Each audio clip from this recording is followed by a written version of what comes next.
কারণ এই আন্দোলনকে ধরে রাখার ক্ষমতা নেই কারো। শুভেন্দু এক পাক ঘুরে গেছে, তাই এখনো দাঁড়িয়ে রয়েছে। আমি ঘুরছি, আমি বুঝতে পারছি কি হয়ে আছে। নয়, আজকে শুভেন্দু দা তার লোকদের দিয়ে টাকা পাঠানো, মোবাইল পাঠানো, সব সাপোর্টগুলো দিচ্ছে বলে। শুনুন দাদা, খালি ইসে কিচ্ছু খালি এতে হবে না। गंगाधार कोयल बीजेपी मोंडोल सभापति संदेश खली टू ऑन 21 April 2024 8-2। বুঝতে পারছো দাদা কি লেভেলের কাজ করেছে? রেপ হয় নাই, তাকে রেপে কনভার্ট করিয়ে দিয়েছে। তুমি চিন্তা করো, ধরো আজকে তোমার বাড়ির মিসেসকে, আমার বাড়ির মিসেসকে করাতে পারতাম, আমরা বড় হয়ে করাতে পারবো না। দাদা সেখানে বাইরের লোক হয়ে তাদেরকে দিয়ে এটা করিয়েছে, মানে ক্ষমতা বুঝছো?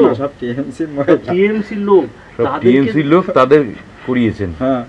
আপনারা কিভাবে, মানে ওদের ব্রেন ওয়াশটা কিভাবে করতেন এটা বলেন দেখি। না, আমাদের নির্দেশ ছিল, শুভেন্দুদা হেল্প করেছে। এইটা না করলে ওখানে আর এই তাবড় মালকে গ্রেপ্তার না করাতে পারলে তোমরা ওখানে দাঁড়াতে পারবে না। আর গ্রেপ্তার করাতে গেলে তোমাদের এই করে করতে হবে, রেপ কেসটা তো দিতেই হবে। শুভঙ্কর ছেলেটা প্রথম সাথ দিয়েছিল। কে শুভঙ্কর ছেলেটা প্রথম সাথ দিয়েছিল, কিন্তু ও পরে ও কিছু অর্থনৈতিক তরনাজ করে ফেলে মেসে, ঠিক আছে? সেই জায়গা থেকে ও কিন্তু একটু হটে গেল। না, এমনি শুভেন্দুদা এই জিনিসটা কি কন্ট্রোল করতো? কন্ট্রোল করতো, করার জন্য টিও ওরা এসেছিল। পিএ হচ্ছে পীযূষ নাকি পীযূষ, ওই এদেরকে ব্রেন ওয়াশ করতো। আমাকে দিয়ে বলতো যে এইটা করতে হবে, ওইটা করতে হবে।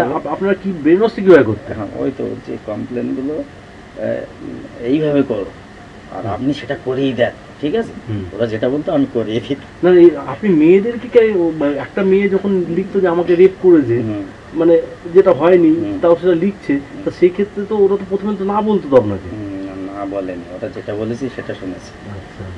মোটামুটি যে আপনাদের এই আন্দোলনকে ধরে রাখতে দিলে ওদেরকে গ্রেফতার না করা পর্যন্ত কিন্তু আপনাদের এই আন্দোলন সাকসেস হবে না। মানে শিবু শাহজাহান পরবর্তী দিনে এদের গ্রেফতার না করলে এখানে আপনাদের টিকতে দেবে না, বুলেটের আঘাতে আপনাদের শেষ করে দেবে।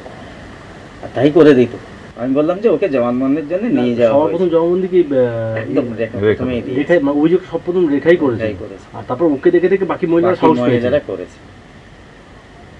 তাও এটা আপনার কিন্তু ক্রেডিট দাদা।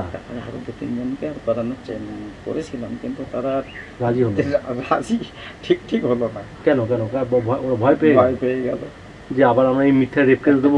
ওই জবা সিং এর করে দিল, পুরো এসটি কমিশনার একেবারে প্রথম এসে ইনকোয়ারি প্রথম জবা সিং এর, আরো ঘাবড়ে গেছে, একদম ও ঘাবড়ে গেছে।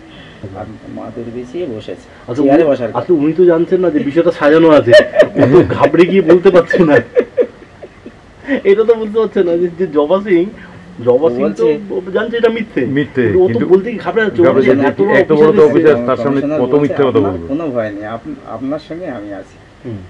এই যে থানার পুলিশ আপনাকে নিয়ে যাওয়ার আপনার ক্ষমতা নেই, আপনি নির্ভয়ে বলুন আমার সঙ্গে, ঠিক আছে?